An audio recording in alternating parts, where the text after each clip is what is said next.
What's going on, everybody? TobyWanShinobi here, and I'm here with MF Buddy, and this is the third episode of the Hot Drop, where we discuss basically, off the top of our head, topics about Fortnite Zero Build, and today we are going to be talking about hardware and devices. To what extent does hardware matter in the game of Fortnite? So, thank you so much for joining us, MF Buddy. So glad to have you back here. Yeah, absolutely. I'm excited about this episode. It's going to be a banger. I know that there are a lot of people who don't necessarily know what benefits hardware bring and how it changes the game. We use hardware all the time, so to us it's super familiar, but I'm really excited to be able to share on this topic with you and just talk about it. So it's going to be a really good episode. Yeah, and what's interesting here is that I play on mouse and keypad, and MF Buddy is a very good controller player who plays on PC now, but was playing on PS5 just right before this. So we have different perspectives, which I think is really helpful. And we're going to cover all types of hardware. We're going to go over controllers, mice, mouse pads, monitors, TVs, headsets, consoles, PCs, and accessories. So buckle in. This should be a good one. Buckle in, people. All right, so we're going to kick off the conversation with the platform that you play on. What console, whether it's a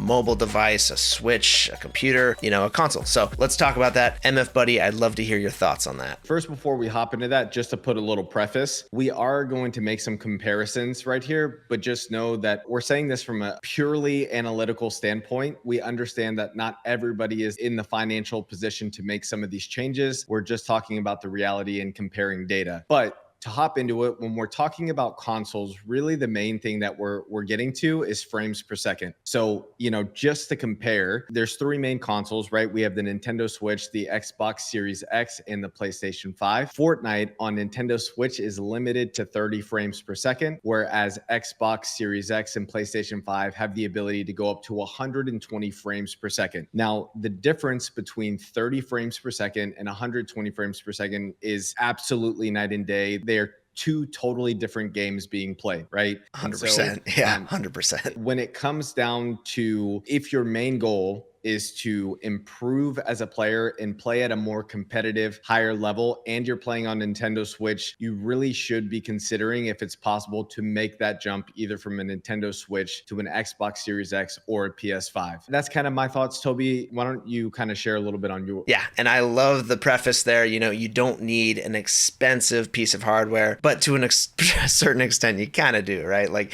we are saying that 120 frames per second here, minimum, is really the competitive level of gaming, right? So I went from, I think Destiny 2, at one point I was playing on 30 frames per second, and I went to 60 frames per second. I switched to the next generation of console. I think it was the Xbox Series X or something like that. And man, that was night and day, completely different. Right. I went from 60 frames and switched back to that old console to let my wife play for a little bit once. It just felt like a slideshow. Like I was watching a PowerPoint presentation. I could not play the game. It was hurting my brain. It was giving me a headache. Yeah. It was awful. So the difference between 30 frames and 60 is very significant. The difference between 60 and 120 is almost just as significant. Almost. Not as significant as 30 to 60, because dang, that is a slideshow, but 60 to 120 is pretty significant. You're seeing a lot more information on your screen at 120 frames per second than at 60. The human eye sees, I believe, somewhere between 30 and 60 frames per second, which, why do we need 240 frames then? Well, it's because you're actually not completely synced with those frames per second. So the more frames coming at you per second, the more helpful it is to catch every piece of information. To my understanding, I'm not a scientist, nor a doctor. Okay.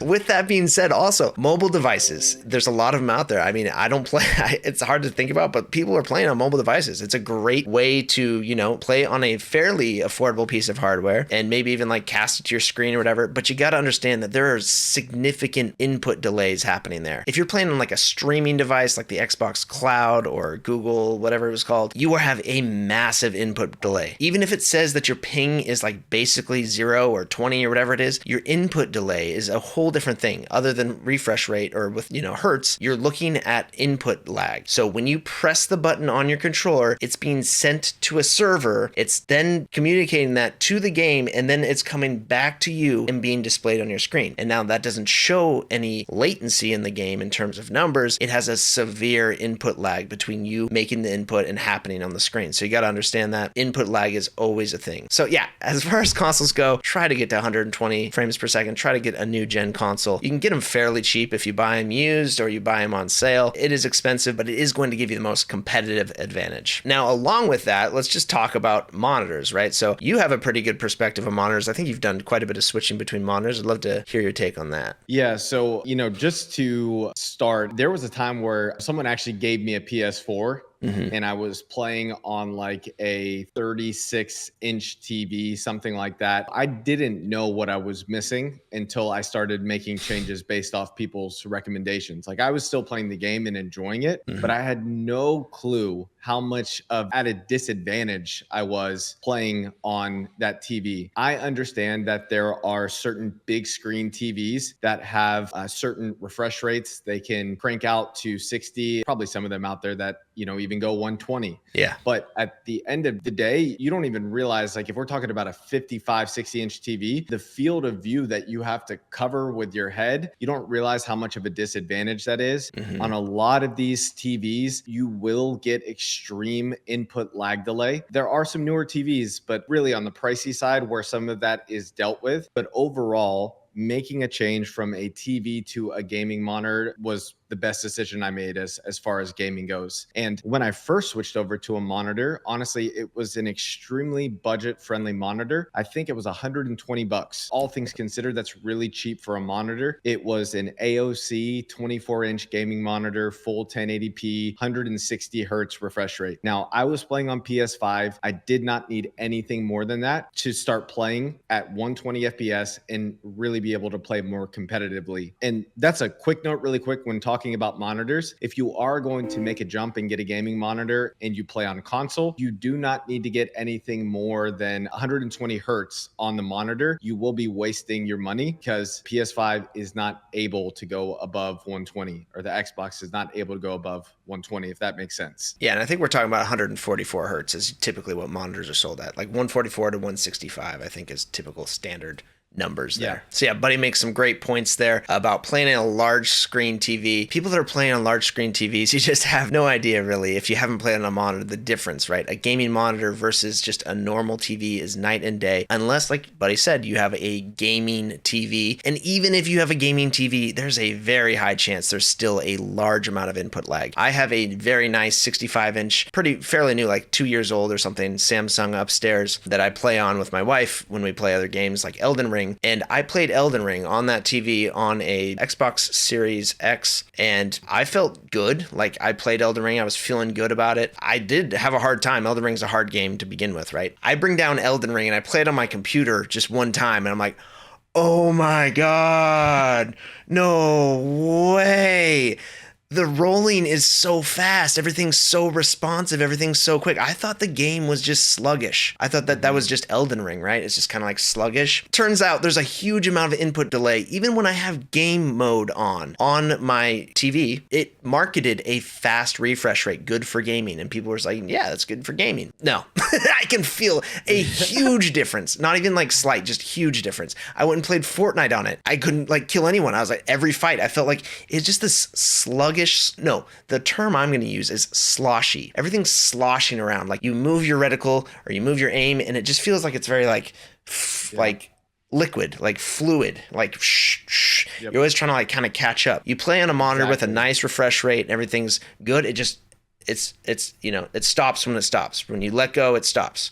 When you don't, it's just like, it's a terrible feeling. Yeah, so it's awful. If you have not experienced monitors, you got to try it out. I think it's going to make a huge impact in your game. And as MF said, also, if you have a big screen, at least sit back far away. Don't like be up towards a large screen. If you have like a 32-inch monitor, you don't want to be right up in it. If you have like a 40-inch TV, 65-inch TV, you definitely want to sit back so you can get that field of view, because that was a great point. And one last note about monitors. Pretty much all monitors at this point, gaming monitors, are the same. Now, there are some differences in terms of bells and whistles, but like a 240 hertz monitor you're not going to be able to tell one 240 hertz monitor from the next, really. Input delay, frame rate, they're pretty much the same. IPS panels are quoted to be the best. I don't know if there's really a difference. I haven't played in a lot of them, but there are nice little bells and whistles like on-screen reticles, right? Some of them have like actual menu options in your monitor that you can turn on an on-screen reticle so that you always have like a fairly decent sized reticle on your screen, even when you don't have your scope out or your gun out that has a reticle on it,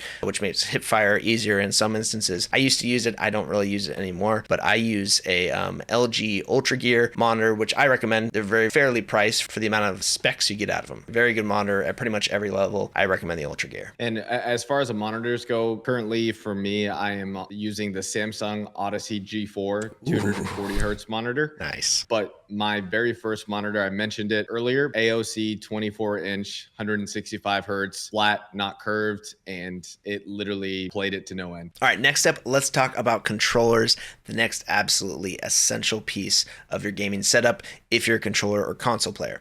And MF, I know that you got a lot to say about this, so I'd love to hear what you have to say. The biggest thing that I want to talk about is making the jump from a normal controller to what we would call a pro controller. When you are deciding to make the jump from a normal controller to a pro controller, really the biggest thing that you're getting in that upgrade is back paddles and a lot of times different height joysticks. So when it comes to back paddles, I would say that you should have a minimum of 2 paddles, a good quality controller, great analog sticks, and a controller that the longevity of those analog sticks really lasts. The main benefit to choosing to invest in a controller with back paddles really comes down to aim assist. In most first-person shooter games, the aim assist is going to be activated when your thumb starts touching the joystick, the right joystick, and moving it to the left or the right. And the aim assist will be deactivated when you remove your thumb from the right joystick. So without back paddles, you most likely are moving your thumb on and off the joystick many times during a fight, whether to jump, to reload, to interact. And with that, since you're moving your thumb off the joystick, you are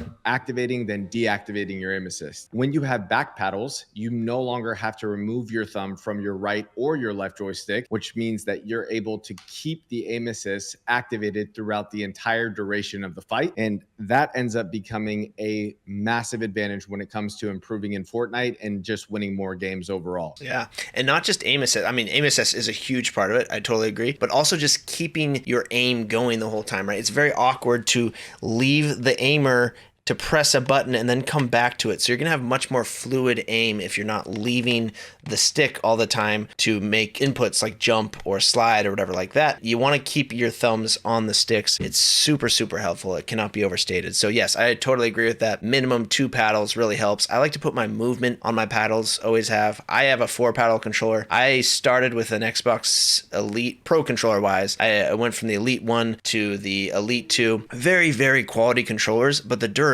on those things honestly kind of sucks. And the biggest thing to talk about here is stick drift and dead zones. It's a huge difference. If you have a like 4-year-old controller, that thing is nowhere near as good as out of the box of, you know, a brand new controller, because there is stick drift on these old controllers, not old, but like even just previous generation controllers. Stick drift is a thing. Durability is a thing with these analog sticks. You get a fresh controller, it's a totally different experience. The biggest thing about it is if you put a very minimal amount of input on a controller, right? And you have an old controller, it's been beat to death, it's been bashed up, right? It's not going to register these small movements. It's only going to register larger movements because that very small precision right there is kind of beat to death and it's just missing, right? There's analog sticks now with technology called Hall effect sticks, I believe, which are magnetic, which means that there's basically no friction touching the bottom right there. There's like an air gap between the toggle and the controller. It's kind of floating, and those have much more durability. But there's also just better made sticks, right? Better analog sticks than like Xbox. Like Xbox, great controller, love the feel, super quality. Durability is not great, you know. From year 1 to year 3, it's a very different controller, in my opinion, from what I've felt. Like I actually switched over to a Razer Wolverine Ultimate, I believe, because it's been touted as having very good durability. It's also got 6 paddles on that controller, which is pretty crazy. Wow. It's got 2 uppers and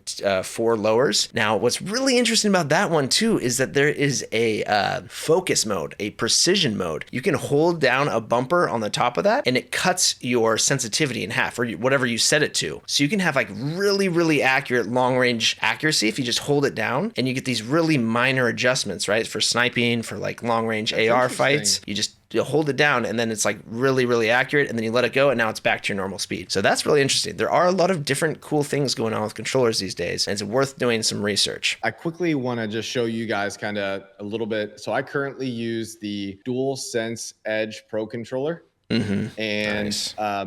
you know, I also too, I have Control Freaks on here. That has also been you know, Control Freaks are extremely inexpensive and actually help out a ton when it comes to micro movements and micro moments of accuracy. And just so you guys know, I had the newest Scuff Envision Pro. Prior to that, I was on the DualSense Edge. Now I've used both of these Pro controllers, and you know, I just want to talk a little bit about some things that I noticed. So, you know, the Scuff Envision Pro, it literally just came out. Unfortunately, it's just for PC, but that has a ton of different customizable options with paddles, and there's buttons on the side and buttons on the bottom. I think there's like 8 total buttons that you can just bind whatever you want. For me, I prefer simplicity, right? I prefer just 2 buttons, right? So in Fortnite, I have jump on my right side and I have crouch on my left side. That's more than enough for me. And trying to learn how to hit 8 new buttons when my fingers have been doing a certain thing for years, it's very complicated and challenging. And I personally didn't enjoy it. And another incredible thing about the DualSense Edge, I had the DualSense Edge for months and months and months and months and months, and never noticed even the slightest bit of stick drift or controller quality delay. Like, this thing is just an absolute quality and like unit of a controller. Now, the last thing I will say when it comes to controllers and choosing a controller for yourself, choose something that feels comfortable to you as a player. I cannot stress this enough. If you're somebody who plays video games for a long period of time, the last thing that you want is putting that controller down and your hands feel like they are absolutely crushed with pain. Now, that would happen to me when I was on the Scuff Envision Pro for long periods of time. It just ended up hurting my hands. Like, it just didn't feel good, which would affect my gameplay, would affect my mood. So make sure that it's something that feels comfortable to you. I personally don't love the layout of Xbox controllers. It just doesn't feel right with my hands. So I lean towards PlayStation. But again, comfort is huge when making a decision on that. Absolutely. And I love that you brought up analog sticks extensions. Really stress to try out different levels of extensions, try out concave versus convex, different, tops to those toggles. This is a convex right here. It's like a dome shaped, a little more dome shaped. Can make a big difference, really can. I like the convex shape. I think that's convex, when it's a dome. Yeah, dome. Yeah. I like the dome ones because for some reason my fingers don't slip off, but when I use a convex one or a concave one, my fingers slip off for some reason. Oh, interesting. Yeah, I don't know why that is. A lot of people have the exact opposite feeling. It might be that maybe I have short fingers or something, but yeah, also hand size really makes a difference with how tall those extensions are and that sort of thing. And hand size makes a difference with controller size too. So like you're saying, try out some different controllers. You can always return these things, get it out of the box, put it in your hands, play for 30 minutes and just decide okay, that's just not feeling good. So exactly. Great point. Okay, so now, Toby, this one kind of is going to be right up your alley, right up your lane. Let's talk about mice skates, mouse pads. But yeah, I want to dive into kind of the PC side of things. And, obviously I play on controller, so I don't know anything about this. So why don't you kind of unpack a little bit about mice and mouse pads, just different things of that nature? Yeah, I love talking about this stuff. I'm going to try not to go too long on this because I just He's about to nerd out. I love it.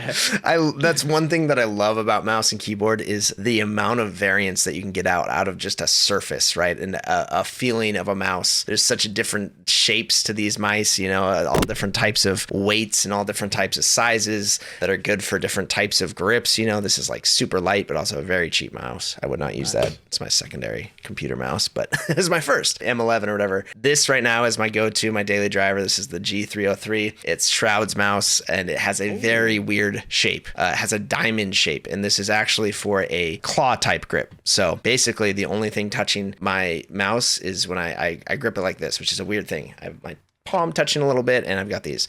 Basically, mouse shape is really, really important. Depends on the type of grip that you have. I could get really into this, but posture and grip are going to make the biggest difference in your aim. If you're just wrist aiming, if you're just using your wrist to aim around, you are doing things wrong. You've got to get that shoulder, that arm, that elbow, the wrist, and the fingers involved in your aim to get really good aim. You got to get full arm movement. Every single piece of your arm needs to be utilized to be the best aimer you can be. There's been all kinds of research on this. It's just 100% proven. Also, if you're a palm aimer, if you're just using your palm and you're gripping your mouse like this, you're doing a huge disservice to yourself as well, because you're not getting that nice precision finger movement, which is going to make those really small, precise shots. So yeah, that's one thing. Definitely mouse shape matters. Figure out what type of grip you like, whether it's fingertip or claw. I like claw, but I wouldn't recommend palm, to be honest. Just it is doing yourself a disservice if you don't use fingertip at least. Now, there are mice out there that fit every type of hand. The Logitech G Pro Superlight is that mouse. I think like 70% of pros at one point were using that mouse. It just fits every type of hand. It's super light. You know, weight on mice matter a lot too, because it's just the feeling of gliding versus the feeling of pushing something around, right? It just, the more natural you can feel just having your hand on the pad, the better, with one exception, and that would be being able to stop friction, right? Friction is important, and there's ways to work on that, whether you get a mouse pad that has a little more friction, like a soft pad that basically has a little bit of squish to it as you swipe your mouse around it, so that you can press down and your mouse actually kind of goes into the mouse pad and slows down. Or you put your fingers down as stops, right? So you're hanging your fingertips over the edge like I do, and that gives me some nice stopping power. Because if you don't do that and you have a really slick pad with glass feet, which I'll talk about in a second, you're going to be sliding all over the place and you're not going to have that nice stop, that nice snap. If you do really quick movements, you're going to kind of like go past what you're actually aiming at. So something to note there. And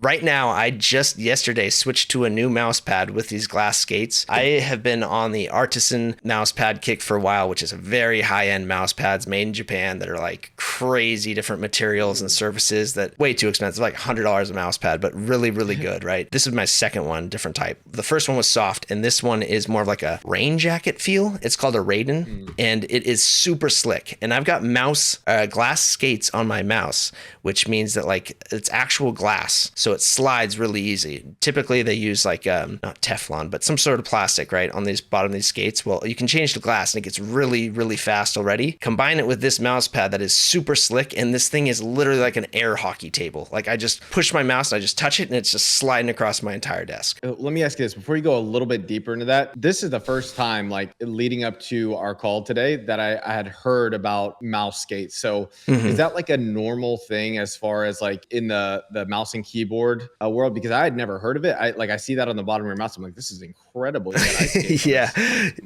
Yeah. So yeah, these are basically every, out of the box mice just come with your plastic, typical, I don't know what it's called. It's like PFE or something, skate, which is just like this plastic. And it's good. It's good for gliding. They've obviously put a lot of work into getting that material right, and it works, but you can change up your skates. Usually you can buy aftermarket skates. So this is a company called Superglide. It's called Superglide, and they sell glass that fits on different types of mice. And that just changes how it glides, right? Plastic versus glass is very different. Now, you also wouldn't want to use glass on a hard pad, which is like a scratchy pad that kind of like is actually plastic, because that's glass on plastic and that actually scratches up your glass. So there's different types of things. And that's what I love, right? There's so much customizability with mice and pads. It's just crazy. It is absolutely crazy. And I could go on for days about it, like you're seeing here. But in general, what I would say is get yourself a good mouse. Honestly, it's probably about $100 if you're being realistic. G Pro Superlight is a great start. You really can't go wrong with it. And then experiment with different types of mouse pads. That's a huge thing. Like I probably have like 7 mouse pads at this point that I've gone through. And each one was a different feel. And I'm actually kind of climbing from slower to faster mouse pads now that I have more control with my aim and I'm a better aimer. I can actually move to those faster pads with the glass skates and like really get those really fast actions, but I can stop well because I've trained myself, muscle memory and all that. So yeah, it's kind of like training wheels, right? You want to usually start with a slower pad and then work your way up to a faster pad. You're going to get more precision with a slower pad, one that you can kind of like have more friction and stop on, rather than a fast pad like this. You're going to be kind of wild and flying past your target a lot unless you have really good muscle memory and control of your hand. So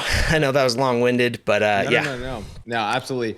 But okay, so one more kind of question on that topic. I know that there's still people who are learning about even different inputs on PC. I know that you play on the Azeron, like you're the Azeron guy. Fortnite. Yeah. So on just a basic level, maybe talk about some of the benefits that has brought, and maybe just some, competitive advantages that might come with, say, investing in, hardware like that. All right. Yeah. So let's talk keypads and keyboards. I guess that's what you're getting at. So thank you so much for bringing that up, buddy. So yeah, I play on Azeron. If you guys don't know what it is, it looks like this. It's crazy. It's a robot glove. Basically, you put your hand in it and you've got keys all around your fingers within centimeters of your touch, right? So I'm going like this to actually make my inputs. This is all I'm doing.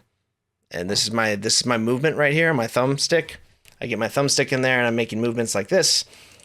And I have keys all over this thing, just everywhere.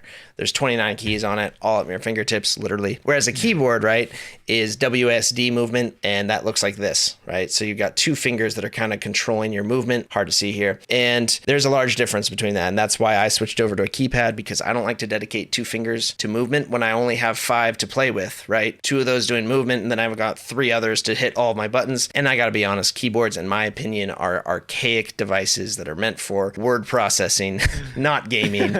It just blows my mind that we're still playing with keyboards. Some people are incredibly skilled at keyboards, and props to you. I can't do it.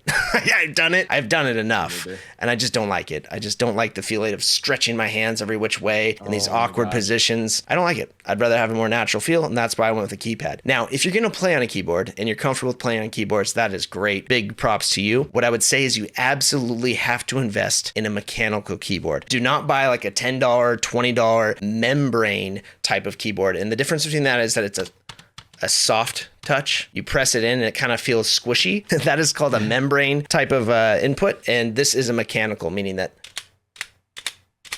you probably can't hear that. It's blocking out the sound, but it has a click to it, right? And that is an actuation, how fast that actuation is happening when you press it down, how quick it touches the input, the key, and that matters to an extent, right? So you've got to have, typically, if you want to be a gamer, just get a mechanical keyboard. You're, again, probably going to spend about $60 on a quality one, to be honest. You might get away with 30 to 40, but I would probably steer clear of that. You're probably going to have some durability, longevity issues. I'd probably get a name brand for about $60 and you're good. And you can go as expensive as $300. They have all kinds of crazy keyboards out there with shorter throws, shorter actuation. Some people get really nerdy about that, and in terms of how fast the actual button presses. In all honesty, it's probably not going to matter in 99.999% of scenarios. But if you're a nerd, you can get into that. Bare minimum, get yourself a mechanical keyboard. Apart from that, I think we've pretty much covered everything except for headsets, right? So yeah, let's talk about that, buddy. Hands down, as simple as it seems, it's incredibly important. There are still so many people who aren't even playing on a headset yet. And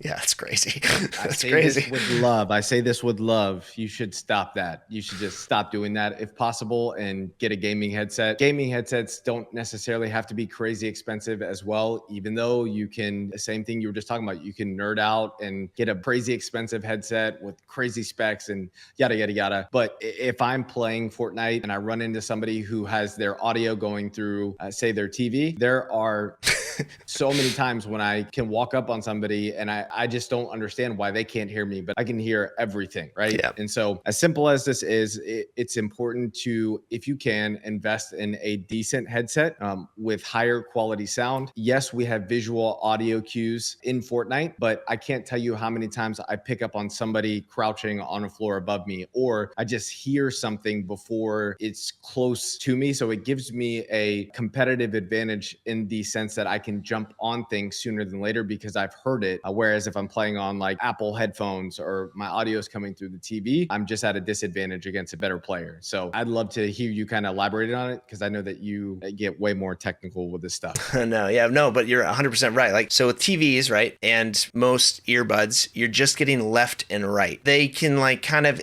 imitate surround sound a little bit with earbuds maybe, but the drivers just aren't big enough and they don't have enough space to really simulate 360 degree sound. So if you're playing on a TV, you're only going to hear barely just because the TV's in front of you. So how much left and right can you really differentiate from, right? So like you said, like you can tell when you sneak up on somebody who's using a TV, you just run up behind them, you slide and you walk into a crouch and they're just not hearing you because they're on a TV. Yeah. And it's a huge difference. So like you're saying, bare minimum, get the headset. You can go as low as $20 $20 if you want for a headset. Drivers aren't going to be great. That thing's probably going to break in a year, 2 years. If you spend a little bit more money, you're going to get a better audio experience for sure, with better frequency range, you're going to be able to pick those sounds out better. It's not going to be as muddy sounding, right? Basically, the larger the frequency range, the more intricate that sound is. Like you can hear like a rustle of a bush rather than what would sound kind of like, oh, I don't know what that is. Maybe that's just a footstep or something. So you can start to differentiate sounds a little bit more. Again, Fortnite's not the biggest thing, but having surround sound is a big thing, right? Being able to pick out 30 degrees to your right rather than that's just right,